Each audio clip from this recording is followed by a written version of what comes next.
Sæl og velkomin í Eitt og annað. Í þessum þætti ætlum við að vera á Norðurlandi vestra. Við ætlum að byrja á að hitta hann Árna Ragnarsson, en hann er arkitekt á Sauðárkróki og ætlar að segja okkur söguna af Jóni Ósmann, sem var ferjumaður á Vesturósi Héraðsvatna hér árum áður. Við Vesturós Héraðsvatna í Skagafirði stendur ferjumaðurinn og skygnist yfir fjörðinn. Þetta er hann Jón Ósmann, en hann lifði frá 1862 til 1914. Hann eyddi ævinni við ósinn þar sem hann ferjaði ferðalanga á milli bakka en hann knúði þar dragferju með handaflinu einu saman. Talið er að hann hafi byrjað aðeins 12 ára gamall að hjálpa föður sínum að ferja og síðan staðið vörðinn við ósinn til dauðadags. Hann var stór maður og sérstakur á margalund til orðs og æðis og væntanlega töluvert yfir 2 metrar á hæð og ferjaði fólk þetta yfir mjög lengi og varð eiginlega svolítil þjóðsagnapersóna. Það þekkti hann margir og hann hafði áhrif á marga. Hvernig var hann sérstakur? Sérstaklega seinni árin þá bjó hann eiginlega til sitt eigið tungutak. Þegar hann kom í verslun þá heilsaði hann halló í drulludeildinni og þótti það bara fínt. Hann hefur kannski ekki bara verið stór í sniðum, líka stór karakter. Já, var það. Honum fannst sopinn góður þó hann hætti þínu kannski snemma og hann var náttúrulega svo sterkur og hraustur og þannig að þessi dragferja sem var á Ósnum, sem var sem sagt landfest báðum megin og var svo siglt yfir með því að snúa hjól sem að tógum var þrætt upp á, að það var auðvitað mjög þungt þegar að mikill straumur var í vötnunum og þetta gerði hann, menn sögðu að hann væri 4 manna maki. Hann orti skondnar vísur og hann átti sem sagt brúnan pela, leirpela væntanlega sem hann kallaði brúnku og ortum. Honum drakk hann skudda og þeir sem að fengu hjá honum þeir voru skuddabræður. Og hann orti brúnku. Starir hissa hreint mín önd, hrafnar og rissur krúka, fjallgrim vissa á furðuströnd, fallega pissar brúnka. Og já, hann hafði því svona orðfæri sem var óvenjulegt. Það var trúaður og þessi einvera í byrginu hafði kannski svo mikil áhrif á hann. Hann varð fyrir áföllum og einna vestrúlega að hann misti vin sinn hérna í vötnin, hérna rétt hjá. Náði ekki bjargum og hann var þá talið kominn í axlir, búinn að vera í axlir í þessu haustveðri, vitlausveðri og sumir telja hann hafi aldrei náð sér. Skrifuð bók Jón Ósmann sem Kristmundur Bjarnason gerði vel, sem þessi lýst mjög vel og hann sem sagt endaði þannig að sennilega fara í ósinn sjálfur það í apríl 1914. Þá komu menn að byrginu og Ósmann var ekki inni en það var hann hafði lagt úrið sitt á borðið og skrifað á blað í Jesú nafni. Og 7 vikum seinna, ef ég man rétt, þá fannst líkið hans út á Skaga fyrir norðan Tindastólinn. Saga Ósmanns er þess verð að henni sé haldið á lofti og frændi hans, Sveinn Guðmundsson, hafði alist uppi sögur af afabróður sínum og lengi dreymt að reisa honum minnisvarða. Árið 2006 dró svo til tíðinda. Þannig að hann safnaði liði og vildi kanna það hvort það væri áhugi fyrir því að reisa svona styttu og hann valdi bróður sinn Stefán Guðmundsson, fyrrverandi alþingismann þá. Þeir eru báðir farnir og Sigurð Haraldsson á Gróagili og svo okkur Hjalta Pálsson frá Hofi sem að svona til þess að Hjalti átti að tryggja það allt væri sögulega rétt og ég var í þessum praktísku hlutum en þeir fóru 3 og söfnuðu fjármunum og stuðningi bæði í Skagafirði og það sem var að finna frænd fólk Jóns Ósmanns og í fyrirtæki og stofnanir syðra. Þannig að, og það var alltaf tekið mjög vel í þetta, þannig að við fengum góðar undirtektir og þannig að það virðist vera að margir hafi talið að þetta væri gott mál. Eldri brúin yfir Vesturós Héraðsvatna var byggð á árunum 1925-26 og þangað til var ferjan eina samgönguleiðin yfir vötnin. Ferjumenn ekki lengur til, þetta var mikilvæg starfsemi á árum áður og hérna eru 2 brýr yfir Héraðsvötn og Birgi ferjumanns sem það er raun að Birgi ferjumanns sem kom á eftir Ósmann. En svo brúin sem var tekin notkun einhverjum 12 árum eftir að Ósmann féll frá og nýja brúin hérna og styttan á Ósmanni og okkur finnst þetta vera svona sterkar samgönguminjar hérna á þessu svæði. Og það er nú ekki nóg með það. Núna er þessi stytta, það má kannski alveg fullið að hún sé orðin kannski ein af kennileitum fjarðarins. Já, sko við fengum Ragnhildi Stefánsdóttur til að mynda okkur til að móta þessi styttu. Það gerði hún mjög vel og hún stendur mjög flott. Þannig að hún er búin að vera hérna í 10 ár og það er mikil umferð, miklu meiri umferð heldur en við nokkuð tíma sáum fyrir og mikið stoppað hérna og mikið myndað og það var svona viðhorf sérstaklega hjá Ragnhildi að Jón Ósmann var ekki maður torgana, hann var náttúrubarn og lifði á því sem að hann veiddi. Þannig að það er ekki hellulagt í kringum þessa styttu, heldur er sjávarmöl í kringum hana og svona skírskotun til þess að hann bjó við sjóinn og lifði á honum. Og hugmyndin var sem sagt að hann væri á leiðinni heim í Utanverðarnes þar sem hann bjó og með fiska sem hann hefði veitt í ósnum, lax. Og að hann snýr sér við og horfði vestur á Borgarsandinn og til þess að sjá hvort það væru nokkrir á leiðinni í ferjuna áður en það héldi endanlega heim. Og já, ég er mjög sáttur við Jón Ósmann þarna. Margir tengja eflaust við það að vita ekkert hvað ætla að vera þeir eru tvítugir. Það á alls ekki við hann Kristófer Orra Hlynsson, en hann ætlaði sér alltaf að vera sauðfjárbóndi. Hann í dag sinn eigin herra á bænum Syðstamói í Fljótunum. Við hittum yngsta bóndan í Fljótum og þó víðar væri leitað þegar hann var að keyra heim rúllum með hundinum sínum Stormi. Kristófer Orri er bara 20 og ábyggilega ekki margir á sama reki og hann sem eru farnir að stýra búi. En hvernig kom þetta allt saman til hjá þessum unga bónda? Það er bara pælingin að starta hérna sauðfjárbúskapi. Hvernig datt það í hug? Það er bara eitthvað sem einu sem við komum til greina einhvern veginn. Ertu alinn uppi búskap? Já, ég ólst upp á sauðfjárbúi, Melstað í Óslandshlíð. Og það var ekkert annað að gera að stökka bara í þetta. Og nú ertu komin hérna út í Fljót, hvernig kom það til? Það var nú bara svona notaleg staðsetning í nágrenninu. Það datt yfir hendurnar á mann einhvern veginn. Og hvað stökka það. Og þú leigir þá hérna í rauninni jörðina? Já, ég tók þessa jörð á leigu í vor og stefni á kauparna sem framhaldið. Hvað nú þú ert 20 og það er nú ýmislegt svona í framboði fyrir ungt fólk að gera. Já, algjörlega. Og þetta er það sem hefur alltaf staðið efst fyrir þér. Já, það er bara algjörlega. Ekkert annað komið til greina.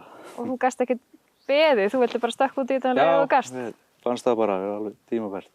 Bekkjarsystkini þín, fólk svona á þínum aldri, vinir þínir, hvað finnst þeim þetta uppátækið þitt? Þau eru ánægð með þetta. Þeir myndu nú ekki detta til hug sjálfum. Þetta er svona svolítið fjarri því sem þau myndi taka sér fyrir hendi núna. Finnst þeim þetta spennandi eða finnst þeim bara alveg galinn? Nei, þeim finnst þetta mjög spennandi og styð þeim í þessu og hafa gaman að þessu. Færðu mikið heimsóknir hérna frá vinnuðinum? Já, það er mjög heppið með það. Það er mikið reynslu á vinnum og vandamönnum. Ertu ekki að reyna að smita þau? Það er nú ekki gengið svo langt ennþá, en þetta er allt í háskólum og menntaskólum. Já. Telur þú þurfa að byrja þar? Já, allir það ekki. Það er greinilega ekkert nauðsynlegt. Nei, það er ekki. Það er alveg hægt að fara beint í drauminn. Já, þetta svo sem misjafnt milli manna en ég valdi mér það. Kristófer leggur áherslu á sauðfjárbúskap en hann er líka með hesta og kálfa. Svo stefnir hann á að koma sér upp holdakúm og vera með kjötframleiðslu. Nú er stutt síðan Kristófer hóf búskap en hann flutti inn að Syðstamói í apríl. Hefur eitthvað velt fyrir svona framtíðinni í landbúnaði, eða er þetta bara svona aðalega því þér finnst þetta gaman? Já, þetta er bara svona einhver lífstíl sem maður bara vinnur svo að vera í. Þetta er náttúrulega ekkert mikið ykkur sem staðinu núna en ég er bjartsýnn. Ég hef alltaf verið bjartsýnn, sko. Og hvernig finnst þér þetta ganga svona fyrst? Bara vel. Það er litla sem komið er. Hvernig líst þér á þetta? Það er bara glæsilega. Mjög bjartsýnn bara. Hvernig hefur samfélagið hérna í Fljótunum tekið þér? Herðu, það er alveg ótrúlega vel. Ótrúlega sem fólk hefur tekið vel á móti mér og allt vilja hjálpa manni. Er einhverja svona skemmtilega sögur sem getur sagt mér að búskapnum hinga til? Ertu að lenda í einhverju sem þú sást ekki fyrir eða? Já, það er alveg ótrúlega hlutir sem hafa komið fyrir svona í byrjun. Eins og? Maður segir nú bara fallið fara heill, sko.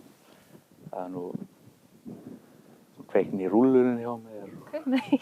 Hvað einn. Og hvað gerðir þú þá? Ég var nú sem betur fyrir fljótur að hugsa. Ég var nú að rúlla hérna túninu við vatnið. Þannig að það var ekkert annað en að ég var veldin að taka beina stefnu bara út í vatnið og ná að kæfa hana þar. Kæfa veldin í vatninu. Tókst hana bara upp með traktornum og... Nei, hún var bara aftan í traktornum. Hún var aftan í traktornum? Keyri úti og bakkin í kaf og... Já. Málulegt. Það fór vel. Ok, vel gert. Snarraði. Já, annars hefur nú að næstu leiti gengið bara vel hjá mér. Er það ekki svolítið spurningin með svona landbúnað að vera svolítið svona ráðagóður og... Jú, maður verður að gera það. Það verður að bjarga sér.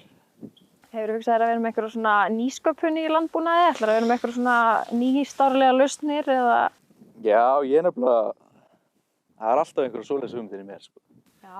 Spurningum hvort það sé eitthvað sem maður getur verið að tala um. Ertu hræddur að vera held eftir? Já, það er ekki. Komdu með eitthvað eina. Nei, það er svona, ég horfi mikið, kannski ekki nýsköpun, en ég horfi mikið á svona framtíðin svona beint frá bíli og svona,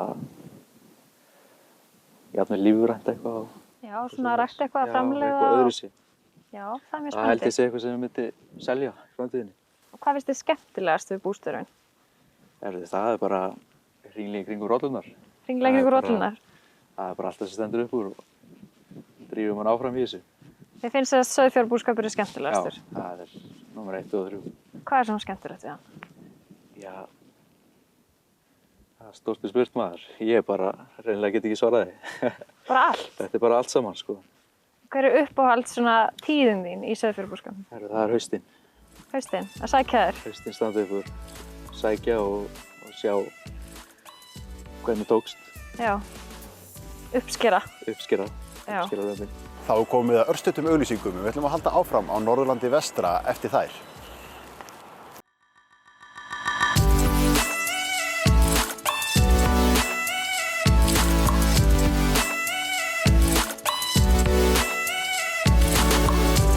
Á Skagaströnd ætlum við að hitta hjónin Hugrúnu og Jonna, en þau eru þar í... Nei, veitum við? Á Skagaströnd hittum við hjónin Hugrúnu og Jonna, en þau ætla til að syngja og spila í kirkjunni fyrir ferðamenn. Þegar skagstrendingar þurfa að glæða lífið tónlist, þá eru þau fólkið sem þau leita til.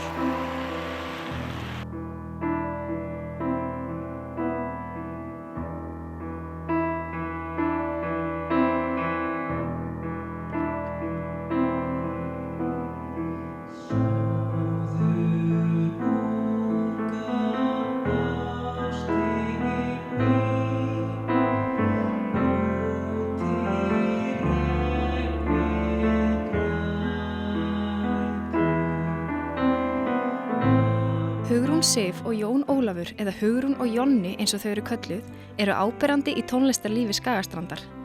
Hugrún er organisti á staðnum og öll fjölskyldan er mjög tónelsk. Það var vor hret þegar við áttum leið Skagaströnd og hittum á tónlistarhjónin í kirkjunni. Þau tóku fyrir okkur lagið Sofðu unga ástin mín en þau hafa nefnilega oft verið fengin til þess að koma fram akkurat þarna fyrir erlenda ferðamenn. Við fengum símtal frá ferðaskrifstofu sem að hafði áhuga að stoppa hérna á Skagaströnd og spurði hvort við varum tilbúin að taka á móti einni rútu á viku af bandarískum ferðamönnum sem við og gerðum og við rauninni bara fengum upplýsingur að þetta væri svona eins og þau kölluðu svona cultural surprise. Það átti semst bara að vera svona menningar upp á að koma óvænt. Þannig við svolítið réðum svo bara sjálf hvað við gerðum. Og við spiluðum yfirleitt fyrir 2 lög, sögðum sögur af staðnum og kirkjunni en það var svona merkilegt við að þeim þótti skemmtilegast að heyra af okkur sjálfum. Mér og henni og börnunum okkar og því meira sem við gáum af okkur, því meira gaf það okkur að því að við vorum með svona tipsbók. Þannig að það var eiginlega alveg ótrúlegt. Þannig að við vorum farin að endurtaka sömu sögurnar aftur. Ég segja bara þessu. Og mók græða. Já. Sögurnar og svoleiðis, hvernig fóru sögurnar í útlendingana? Herðu, við náttúrulega sögðum söguna Sóðunga ástin mín. Og þau sátu með skelfingasvip þegar við sögðum að við myndum syngja þetta lag fyrir börnin okkar á kvöldin. Já, þeim fannst það svo ótrúlegt að við vorum að syngja þetta fyrir börnin okkar af því að á ljótri íslensku þá náttúrulega fjallar þetta bara svolítið barnsmorð, má ég að segja. Og þeim fannst það eiginlega alveg frekar súrrealískt að við værum að flytja þetta inn í kirkju fyrir þennan hóp sem að þau voru verið frekar trúið svona af Bandaríkjamönnum að vera. Og já, það svona komið, eins og sem að skynja að þeim þótti þetta mjög flott, það vantaði ekki, en þau veist ekki alveg hvernig þetta taka þessu. Þau hafa kannski ekki alveg skilið neyðina sem að rak konuna í þetta. Nei, eflaust ekki Það er kannski það sem að vantaði inn í söguna svolítið hjá mér líka að svona mér þótti allt svolítið skemmtilegt að krydda þetta svolítið. Að hrista svolítið upp í fólkinu.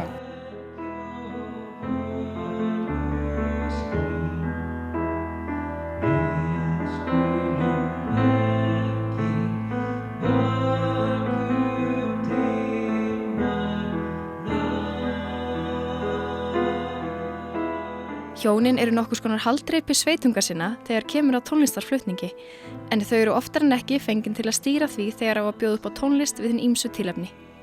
Mikill metnaður til dæmis lagður í skemmtiatriðin á Þorrablóti Skagastrandar. Og það settur upp söngleikur.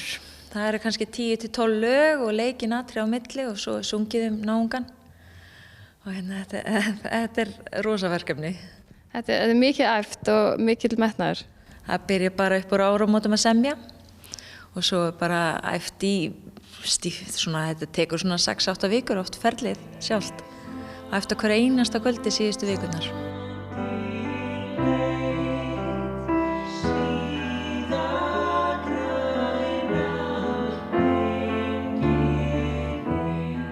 Já, það er ansi freistandi að gerast boðflenna á Þorrablóti Skagastrandar, þó við mælum auðvitað alls ekki með slíkri hegðun. En það er nóg af ólíkum verkefnum og nýverið tóku Hugrún og Jonni þátt í stóru tónleikaverkefni út við himinbláu sundin ásamt góðu fólki. Það er samvinnuverkefni sem við fórum í með Skagfirðingum og svo fengum við Mjöll Hólm og Helena Eyjólfsdóttur til liðs við okkur og vorum að taka lög svona frá þessum tíma. Og við héldum sem sagt 2 tónleika, eina á Sauðárkróki og eina í Hofi á Akureyri, uppselt að báða tónleika. Mjög skemmtilegt og góða viðtökur og svo ætlum við að halda áfram í haust og fara til Reykjavíkur með þetta og vonum bara að við fáum jafn góða viðtökur þar. Já, eflaust, þetta er eitthvað svona sem að allir elska, gömlu lögin. Það er líka, það er svolítið gaman að þegar við höfum svolítið mikinn áhuga svona á þessu tímabili í tónlist. Ég er búin að liggja upp í rúmi og hlusta á alls konar ævisögur með tónlistafólki þessum tíma. Og þannig okkur fannst svo gaman að komast í snertingu svolítið við þetta, hitta Helenu og hún sagði okkur alls konar sögur og þetta var svona svolítið krydd. Setjast niður og fá bransasögur frá Helenu Eyjólfs og Mjöll Hólm, það var rosalega skemmtilegt. Þær gáfu mjög mikið af sér. Það er virkilega gaman að vera með þeim í þessu og þær eru ótrúlegar, sko. Þetta eru konur sem eru á áttræðisaldri og þær koma þarna alveg og trylla lífin, eins og ekkert sé. Já, það er ótrúlega eins og Raggi Bjarna til dæmis, þú veist. Það er eins og það er endalaus orku. Já, ég vona við verðum svona.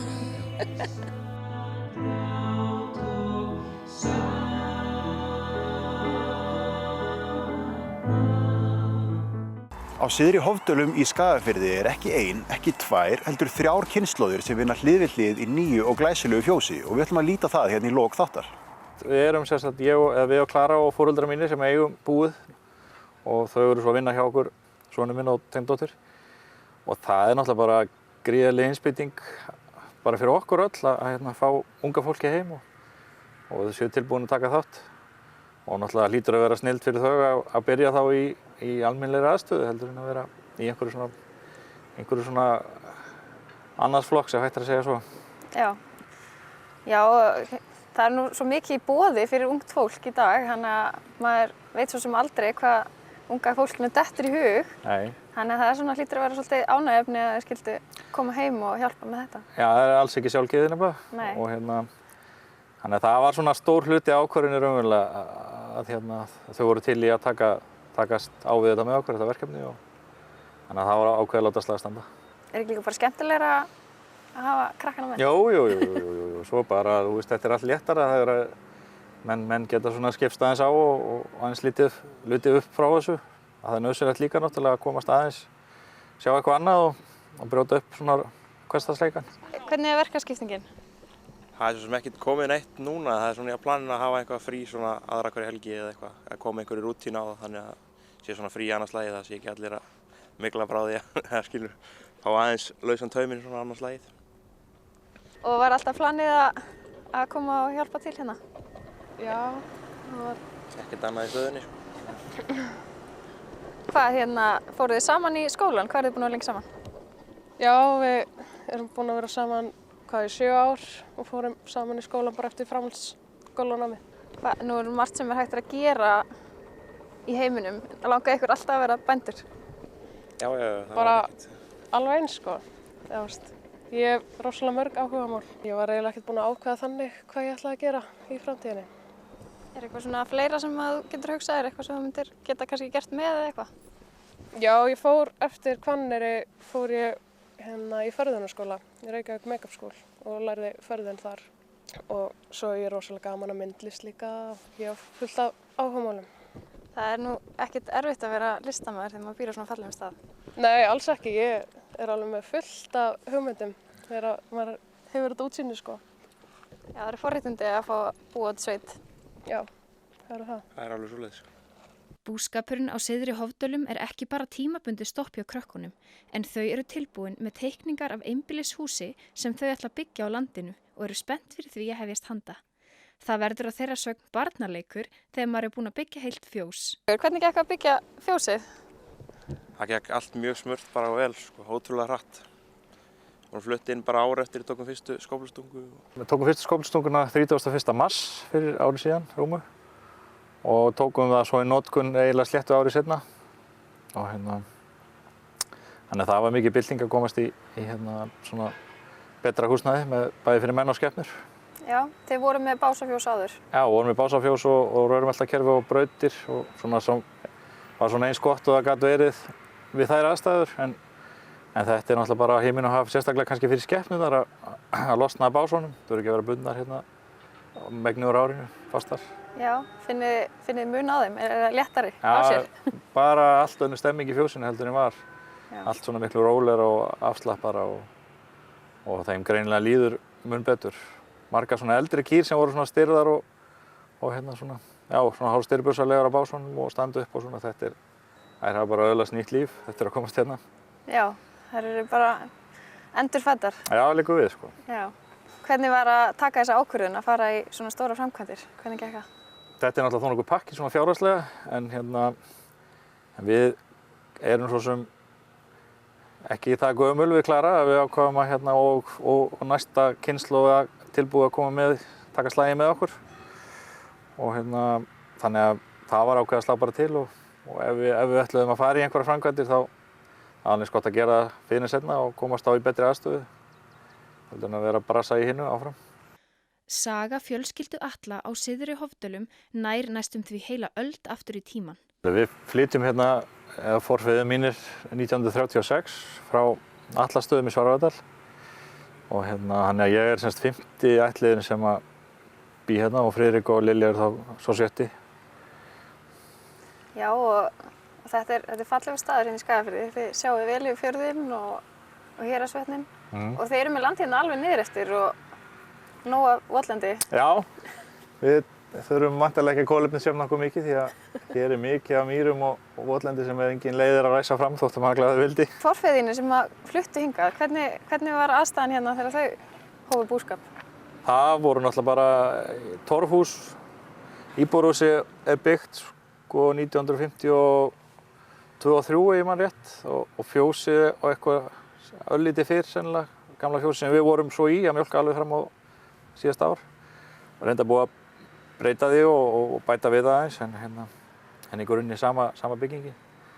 Þannig að það er búið að gera þó nokkuð mikið síðan að við byggjum ný fjárhús 2003 fyrir 700 kindur og þannig að það er búið að peppa þetta vel upp eftir að segja svo. Já, þeir eru með líka fullt af kindum og hesta. Já, það er nú kannski... Nóg af dýrum. Já. Hestarnir eru nú svona... Að tímabili þá var þetta svona hluti af þó nokkuð stór hluti af búrekstrinum og ég vann við þetta tamningar hér áður en svo fer maður að forgangsraða þegar maður verður eldri og skynsamari eftir því hvernig afkoman er. Og þá lendir þetta býsna aftarlega á forgangslistanum. Já. En samt sem áður erum við nú enn að í svona lítilli ræktun og erum aðeins að temja og selja hross og svo er fóldakjöti mjög gott að bragði líka. Já, gott að grillið. Já, gott að grillið. Og en svo bara því við búum hérna í þessu umhverfi þá er nauðsynlegt að eiga svona 50-60 hross til þess að skera sig ekki úr. Já, ég segi það. Það er ekki bara að gera brottregn. Já, það leikur við. Svo náttúrulega getum við það fyrir vikið vegum uppreistur í Kolbeinsdal og það er rétt í lögskólarétt, þannig að hann væri nú hálfhallarslegt að geta ekki tekið þátt í því. Nei, það er nú ansi margir sem mæti í lögskólarétt á þess að eiga eitt einasta hross. Jú, og finnst jafnvel hrossin vera til trafala. Ég segi það.